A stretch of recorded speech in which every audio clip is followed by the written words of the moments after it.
Okay, some more factoring of trinomials. This time, with a little catch, we have to do what's called a common factor first. So if you look at this first trinomial, it looks pretty complicated. But you notice they all divide by 2. They're all even. On further inspection, I see that they really divide by 4. When you figure out what to use for a common factor, you want to use the largest number possible. So I have a choice of 2 and 4. I choose 4. They all have a b. They all have an x. So we're going to use a common factor of 4bx. 4bx, 4bx, 4bx. So when I divide that into all 3 parts, I'm going to write 4bx outside. That's my common factor. And then what do I get when I reduce all of that?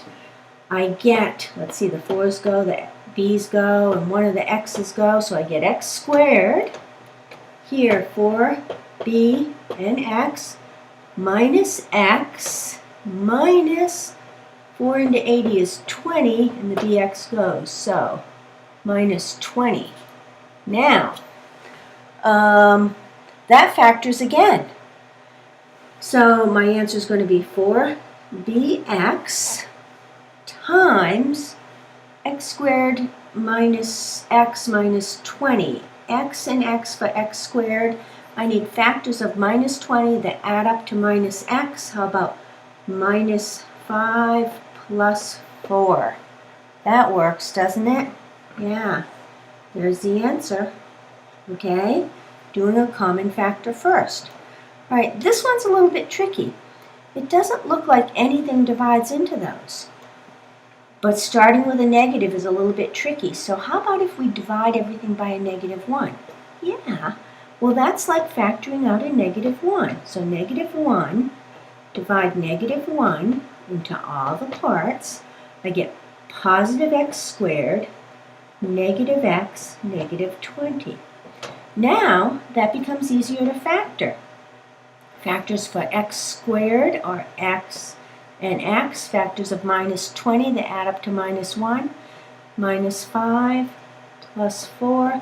Now you could leave the answer like this. Sometimes people like to multiply that minus through and call the first bracket minus x plus 5 and the second bracket x plus 4. You only distribute to the first bracket there. So both of those answers are correct answers. All right, here's a third example, a little trickier even. All right, 3 goes into all of those. And if we start with a minus, let's divide by a minus. We'll divide by minus 3. How about minus 3x? Minus 3x, minus 3x, minus 3x. What do we get for the answer when we do that? Let's see. Whoops. So we're going to start with the common factor, minus 3x.